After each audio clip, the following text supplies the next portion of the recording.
I was waiting for L. I'm beeping him. We got beepers packed in. Yeah. I'm calling him. I'm leaving voicemails. He's not getting back to me. And reason being was I had another idea to do a record with him. The streets don't love you back. The streets don't love you back.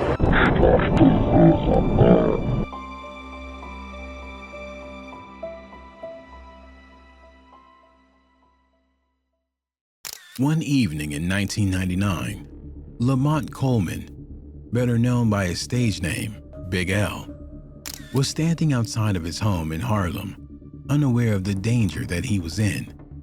For moments later, he would be brutally gunned down and assassinated on the spot by his childhood friend. It was a cold evening in Harlem on February 15th, 1999, and Big L was standing on the street outside of his home on 45th West 139th Street in his native Harlem. That night, he was supposed to meet with DITC rapper Omar Jarrell Criddle, better known by his stage name, OC. And the reason I say that is, for people who didn't hear the song, I was waiting for L and D&D that night. And I think B.I.'s show was going out of town or something like that. And if I'm not mistaken, he was on the GW bridge. And I was waiting for L. I'm beeping him. We got beepers packed in. Yeah. I'm calling him. I'm leaving voicemails. He's not getting back to me. And at that time, Big L was about to enter the peak of his career. He had just founded his own record label, thanks to which he had caught the attention of Jay-Z and Damon Dash, who wanted to sign him and his crew to their independent record label, Rockefeller. Had the deal gone through, it would have skyrocketed L's career to new heights. But sadly, his career was viciously cut short.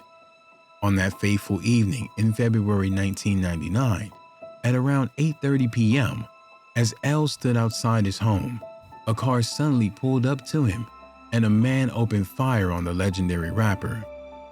The vicious drive-by ended in disaster, and Big L was shot 9 times in the face and chest, ending his life instantly. As police were called to the scene, OC continued trying to get a hold of Big L, unaware of the tragic fate that had just befallen him. OC was excited about a new collaboration idea he wanted to share with L, but when his phone went straight to voicemail multiple times, OC hung up and drove home. As soon as he arrived at his house, he saw his wife crying, and it was she who told him about the tragic incident that had taken the life of his best friend. OC was devastated, as was the rest of the hip-hop community in Harlem. Yeah. I'm calling him. I'm leaving voicemails. He's not getting back to me. And reason being was I had another idea to do a record with him. And fast forward, I get home, and my lady was like, yo, I came in the house and she was teary-eyed. She wasn't boo-hooing. When I got closer to her, that wasn't that vibe. And automatically I was like, who's dead? And she was like, L. So the first thing that came to mind was Finesse. Both L's. Yeah. I was like, Ness? And she was like, nah. L. Big L. Show just called. It was a well-known fact that Big L was about to hit massive mainstream success. His first album, Lifestyles of the Poor and Dangerous, which was released in 1995 by his record label Columbia Records, had solidified him as one of the most lyrically talented rappers in the country.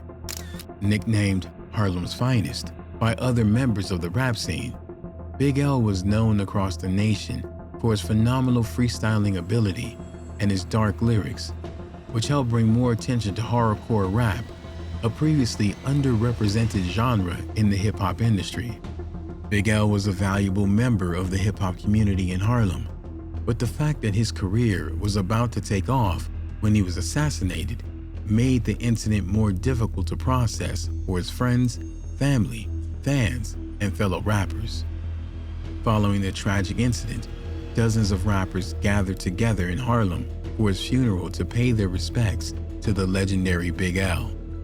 Rappers like Fat Joe, Cameron, and Jay-Z expressed their condolences, mentioning that they had rarely met a rapper who could rhyme and freestyle with the natural ability of Big L. In fact, it was well known in the hip-hop community that one of L's claim to fame was that he had been able to match Jay-Z's lyrical ability in 2 different freestyle battles, which put a huge amount of respect on L's name. On one particular day in February 1995, Jay-Z and Big L had an epic freestyle battle on the Stretch and Bobbito radio show, during which the two allegedly went back and forth for an hour straight, displaying their lyrical ability and impressing everyone in the room with their epic flow.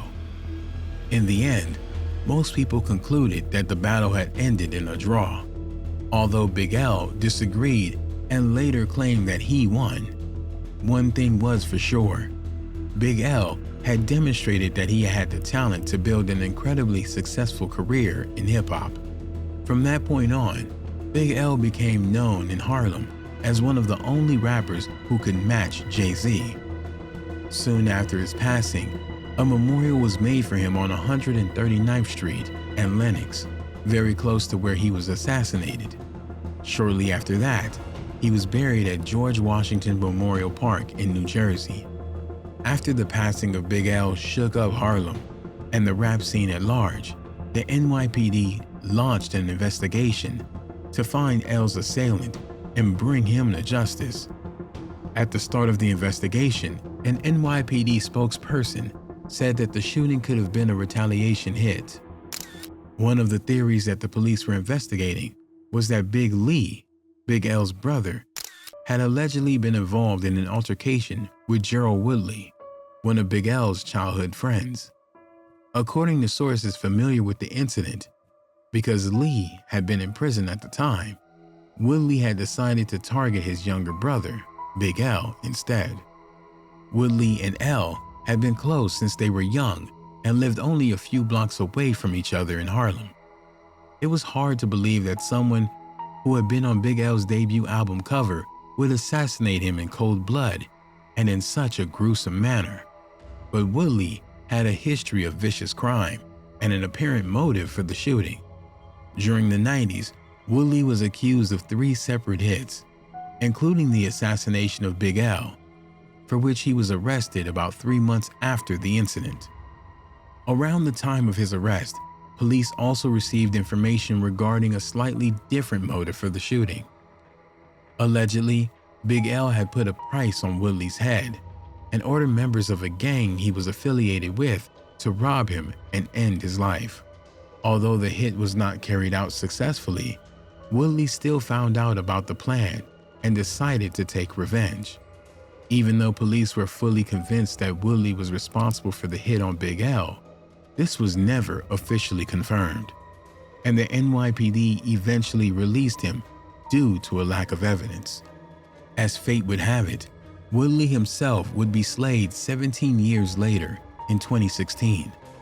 In a shocking turn of events, he was shot in the back of the head as he was standing outside of his own home in Harlem, less than 250 yards away from the location where he had allegedly taken Big L's life in 1999. Details of the crime were not made public, but several sources claim that Gerald Woodley had amassed many enemies during his life due to his recklessness, vicious lifestyle, and that the hit was bound to take place at some point. Cameron, another rapper from Harlem, attended Woodley's 2016 funeral. At the time of the hit, he tweeted, "All born on 139th, all passed away on 139th. Shaking my head, damn, R.I.P." The poignant tweet was of course posted in reference to the hit of Big L. In a video uploaded by Cameron to his Instagram, he sang the lyrics, "Grew up with Big L," and the dude who supposedly slayed him. A week before that, though, Big L had tried to slay him. What was he to do? Please don't get in your feelings. When the time is right, I will tell you about these villains. Now everybody's gone, so it ain't about squealing. Although these lyrics were by no means definitive proof that Big L had indeed put out a hit on his friend Gerald Woodley a week before his passing, it was enlightening for police to know that a source so close to the matter seemed to think so. After all, Cameron had been a close friend with both Big L and Woodley during their lifetimes, and he was viewed by many as a credible source. As it would later turn out, Cameron wasn't the only source that would confirm this theory.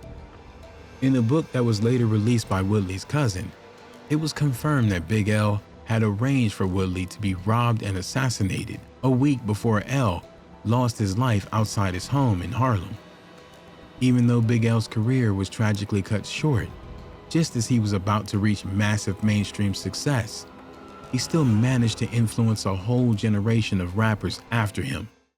To this day, rappers like Nas, A$AP Rocky, and OC have continued to reference his greatness in their songs and interviews, which speaks volumes about the timelessness of L's contribution to the Harlem hip-hop scene. In 2006, rapper Nas said on MTV, "He scared me. When I heard that on tape, I was scared to death. I said, yo, it's no way I can compete if this is what I gotta compete with." Just a year after his passing in 2000, L's next album, The Big Picture, was released with the help of his business partners and close friends.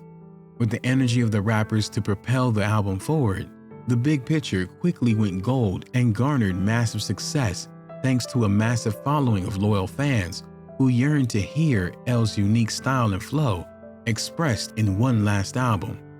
Throughout his life, and even posthumously, L acquired a wide variety of nicknames thanks to his talent, including the favorite rapper of your favorite rapper, the Devil's Son, and El Coleon.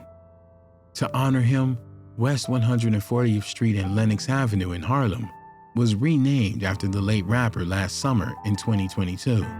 The new street sign, which now reads Lamont Big L Coleman Way, serves as a testament to the rapper's long-lasting influence in his hometown.